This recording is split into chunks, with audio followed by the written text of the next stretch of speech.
آج کے اس موقع کی مناسبت سے جو شکر کی بات ہو رہی ہے یہاں پر کہ ماشاءاللہ جس انداز سے ویلفیئر کا کام ہو رہا ہے ارشد بھائی اور دیگر تمام احباب، تو وقت کے نبی نے اللہ تعالیٰ سے ایک سوال کیا کہ یا بار الہ مجھے کسی ایسے شخص سے ملا دے جس سے تو پسند کرتا ہو، جو تیرا مقرب ہو۔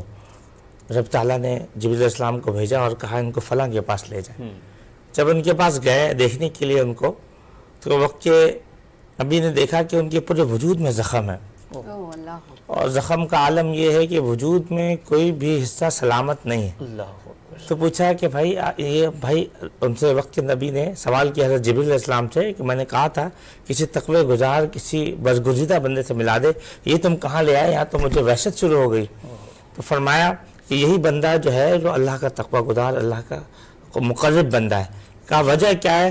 جب کان لگا کے سنا تو وہ شخص کہہ رہا تھا یا اللہ جب تک تو نے چاہا مجھے اس وجود سے فائدہ دیا، اور جب چاہا تو نے اس وجود میں میرے زخم لگا دیا اور مجھے اس سے تکلیف دیا، اے مولا میں تیرے رضا پر راضی ہوں۔ تو حضرت جبریل فرماتے ہیں کہ اللہ نے مجھے آج یہاں ایک مشن میں بھیجا ہے کہ اس کے پورے وجود میں اس کی صرف آنکھیں سلامت ہیں۔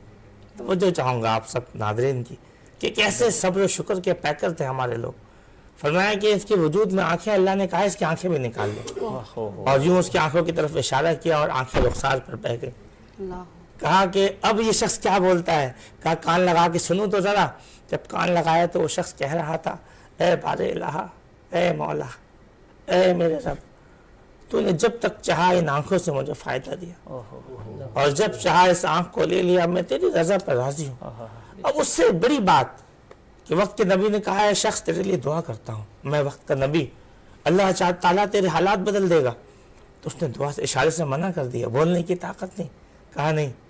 کہا اگر یہ تکلیف میرے اس رب نے دی ہے تو میں اس کو تبدیل کرنے کے لیے دعا بھی نہیں کروں گا۔